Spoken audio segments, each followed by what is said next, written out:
Shalom and welcome to 2 Minutes of Torah. This year is entitled Asking Mechila from a Katan, from a child.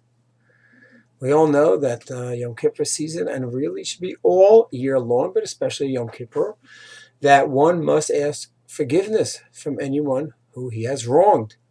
So the question is, what if it's a child? And this is not a far-fetched case at all. A Rebbe, a teacher, a parent. So all of us are in charge of chinuch of our children, of our students. Now, sometimes we abuse that privilege. We could scream at a child, and it's nothing to do with chinuch. We all know just because we're in a bad mood.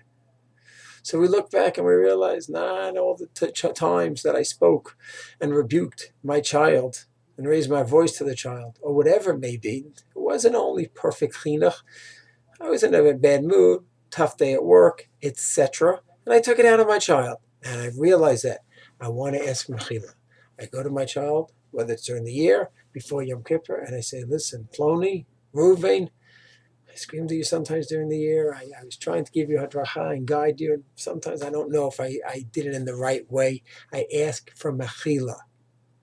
So you'll say it's just like an adult. And if the child says, yeah, Dad, I understand. I love you, Dad. I love you, Rebbe. I know you're there for me. And okay, I forgive you. But Lev Shalem, in his heart, he forgives you.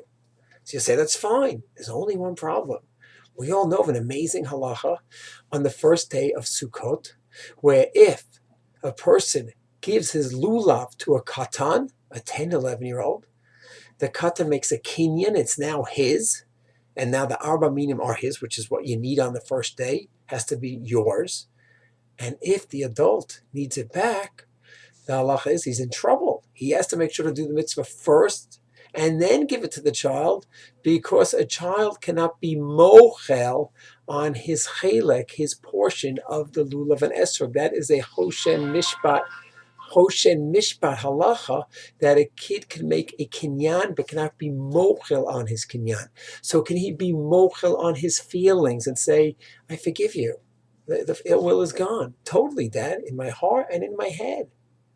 So Rav Yasha says, no, just like there is no mechila in Hoshen Mishpat, so too there's no mechila, forgiveness, with the feelings as well. Halachically, when it comes to a child, there is no halachic mechila.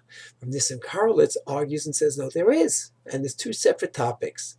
The opinions are brought down in the Dirshu Mishnah Berurah and Siman Tov Reish Hey, and it's scary. According to Rav Yashav, what should one do? At bar mitzvah is when he has to go back to the child and say, listen, I hurt you a few years ago, and discuss it with him, and then have mechila. Of course, the ideal is to be so careful with our children, our students, not to offend them the first time around. And when we have to rebuke them for chinuch, make sure it's purely l'shem shamayim and done properly. Shalom.